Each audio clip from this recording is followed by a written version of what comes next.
Ono što Meloni govori o Mercu je nevjerojatno. Najjača žena Italije, Giorgia Meloni, rastavlja Friedricha Merza na komade na međunarodnoj pozornici i ono što ona govori šokira svijet. Merz se ponaša kao samoproglašeni predsjednik Europe. Trump ga ne shvaća ozbiljno, a AfD je odjednom posvuda. Ostanite do kraja, jer ovo će vas oboriti s nogu. Svi su iznervirani Merzom i to imaju dobar razlog za to. Što se dogodilo u Bijeloj kući na jednom odlučujućem sastanku o Ukrajini? Friedrich Merz pokušao je stupiti na veliku pozornicu i spektakularno je podbacio. Zamislite, najmoćniji državnici svijeta sjede zajedno. Tu je ukrajinski predsjednik Volodimir Zelenski. Donald Trump vodi razgovore, a Merz se ponaša kao da je on neslužbeni predsjednik Europe. Drži duge govore, podučava Trumpa o važnosti prekida vatre između Ukrajine i Rusije i djeluje kao da želi voditi cijelu predstavu. No reakcije su bile otriježnjujuće.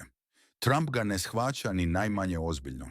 Podrugljivo se smješka, dok Meloni, talijanska premijerka i jasna Trumpova pristaša, vidno iznervirana koluta očima. Da, dobro ste čuli. Meloni koluta očima. Taj trenutak postao je viralan i svijet se pitao što ovdje ne štima. Ali postaje još bolje ili gore, ovisno o tome kako se gleda. Još prije nego što je summit službeno započeo, mikrofoni su uhvatili ležeran dijalog između Trumpa i Meloni. I o čemu su oni razgovarali? O Mercu. Čak je i njegova tjelesna visina postala tema, praćena smijehom. Zamislite, dvoje utjecajnih političara ismijavaju njemačkog kancelara prije nego što su razgovori uopće počeli. Merz se možda vidi kao veliki strateg, ali u tom trenutku djeluje kao statist u igri koju ne razumije. I dok pokušava skupljati poene diplomatskim frazama, Trump tvrdoglavo ostaje na svojoj liniji. On slijedi vlastiti kurs u vezi sa Rusijom, a Merzove riječi od njega jednostavno odskaču kao od zida. Ali pravi udarac dolazi od Meloni. Nakon sastanka ona izjavljuje nešto što odjekuje poput bombe. Kaže, i sada se držite, sada nije vrijeme za lekcije, nego vrijeme je za mir, za trajne dogovore. Te riječi nisu samo šamar Merzu, nego i poziv za buđenje za cijelu Europu. Meloni, poznata po svojoj jasnoj poziciji, daje do znanja. Dosta joj je Merzovog ponašanja. I nije bila sama. Jedan korisnik piše, Meloni rastavlja Merza i to nemilosrdno. Drugi, Merz nema argumenata, samo izgovore. Poruka je jasna. Merzovo vrijeme kao nada CDU-a je prošlo.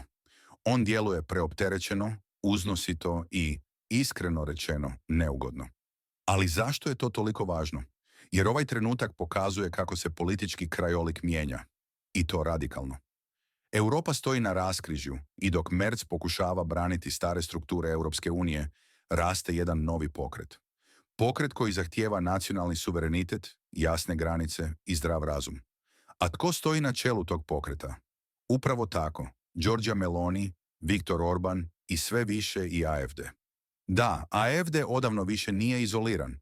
Dio je globalnog vala koji dovodi stare elite u pitanje. A Meloni, ona AfD, gotovo pa grli. Dok njemački mediji i dalje prikazuju tu stranku kao outsidera, međunarodna pozornica pokazuje da je AfD postigao svoje ciljeve. Vratimo se nakratko i detaljnije pogledajmo ukrajinske razgovore. Merz tamo snažno zagovara primirje. Zvuči plemenito, zar ne? Ali u stvarnosti on djeluje kao netko tko očajnički pokušava ostati relevantan. Trump, koji dominira pregovorima, jednostavno ignorira Merzove prijedloge. Umjesto toga slijedi vlastitu strategiju, tvrdi kurs prema Rusiji, ali i jasnu prioritetizaciju američkih interesa. Merz pokušava umiriti Trumpa pohvalama, govori o zajedničkim vrijednostima i transatlantskoj suradnji. No razlike su neporecive. Merz možda sprječava otvoreni skandal u ovalnom uredu, ali svi vide da on nema nikakav utjecaj. Meloni naprotiv djeluje samouvjereno, fokusirano i za razliku od Merza s poštovanjem. Njezina iznervirana reakcija prema Merzu govori sve. Ona nema strpljenja za njegovu predstavu. A onda stiže novi udarac. Ovaj put iz Washingtona. Trump najavljuje udvostručenje carina na uvoz čelika i aluminija. Izravan napad na njemačku industriju, koja i onako već pati zbog visokih cijena energije i problema u opskrbnim lancima. Što čini njemačka vlada? Šuti i djeluje bespomoćno. A Merz, on izgovara samo prazne fraze. AfD, međutim, govori jasno. Trump štiti svoju zemlju. Zašto to ne činimo i mi? Ta izjava pogađa u srž građana. Ekonomski podaci su katastrofalni. Državni dug je u 7 godina pod CD-om i SPD-om porastao za gotovo 500 milijardi eura. Cijene potrošačke košarice porasle su za 22%. Socijalni fondovi stoje pred kolapsom. Savez poreznih obveznika naziva proračunsku politiku očajnom. A tko to plaća? Građani. Dok Merz šalje milijarde u Ukrajinu, on guši vlastito stanovništvo. Ali vratimo se kod Meloni. U Rimu drži vatreni govor koji potresa same temelje Europske unije. EU redovito prekoračuje svoje ovlasti, ignorira demokratsku kontrolu i zadire u nacionalne odluke, grmi ona.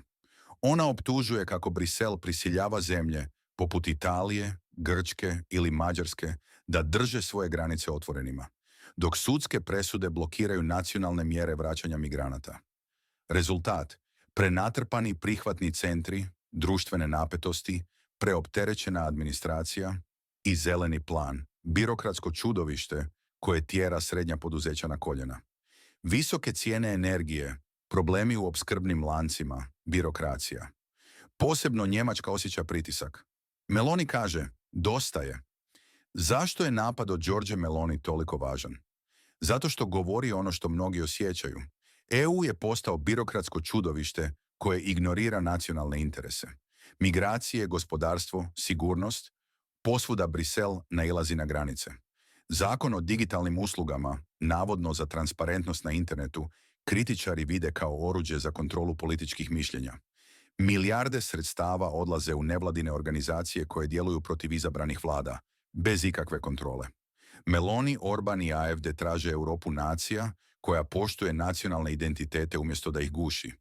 A u Njemačkoj raste nezadovoljstvo u vlastite političare. AfD se penje u anketama na 26%. SPD gubi podršku, zeleni su u padu. Crveno-crna koalicija, tužna predstava, nakon ni pola godine mandata. Tko je taj Friedrich Merz kojega Meloni tako raskrinkava? Čovjek iz financijskog svijeta, koji se hvali vezama sa globalnim elitama, ali pokazuje malo kičme kad je riječ o brigama građana. Njegove mirovinske reforme izazvale su prosvjede jer je prekršio obećanja. Govori o europskom jedinstvu, dok cenzurira kritičke glasove. Njegova reakcija na Meloni arogantna i uznosita. Umjesto da se suoči sa realnošću, on poriče. To nije vođa, to je tehnokrat koji se poigrava ustavom kada mu to odgovara. A AfD od toga profitira. Sve više glasova unutar Unije sumnja u Merzov kurs. Zastupnici poput Saskia Ludwig dolaze pod povećalo jer sudjeluju na događanjima s političarima AfD-a. U Göppingenu je čak gospodarska udruga CDU-a pozvala zastupnike AfD-a. Poziv je doduše povučen, ali pukotina je tu. Zaštitni zid prema AfD-u se urušava. Merz pokušava ne napadati SPD previše oštro, iz straha da bi se koalicija mogla potpuno raspasti. No upravo ta kukavičluk košta povjerenja. Potpora vladi pala je ispod 50%. Posebno je znakovito što Viktor Orban demonstrativno zaobilazi Merza i upućuje čestitke izravno čelnici AfD-a, Alice Weidel. Taj čin je jasan signal. Izborni uspjesi AfD-a prepoznati su diljem svijeta. Pokazuju da je u Njemačkoj započela politička promjena. Poruka je jednoznačna. Dani crveno-crnog su odbrojani. Taj moćni kartel izdao je interese građana, oslabio gospodarstvo i podijelio društvo. Sada puše novi vjetar koji dolazi iz srca naroda. Što sve to znači? Europa stoji na raskrižju. Ili će uspjeti reformirati Europsku uniju sa više transparentnosti, demokracije i poštovanja prema nacionalnim interesima, ili će dalje gubiti potporu. Meloni ima hrabrosti reći istinu. Merz se drži globalizirane ideologije koja dijeli Njemačku i Europu. Građani traže odgovore, bez izgovora, a AfD je spreman dati te odgovore. A sve više ljudi sluša. Vrijeme šutnje je prošlo. Pretplatite se na kanal Marsonia News kako biste nastavili pratiti ovakve neovisne analize i izvještaje koje nećete pronaći u mainstream medijima. Marsonia News je potpuno neovisan medij i može opstati isključivo uz pomoć svoje publike. Ako želite podržati naš rad, linkove za donacije i druge oblike potpore pronaći ćete u opisu ovog videa.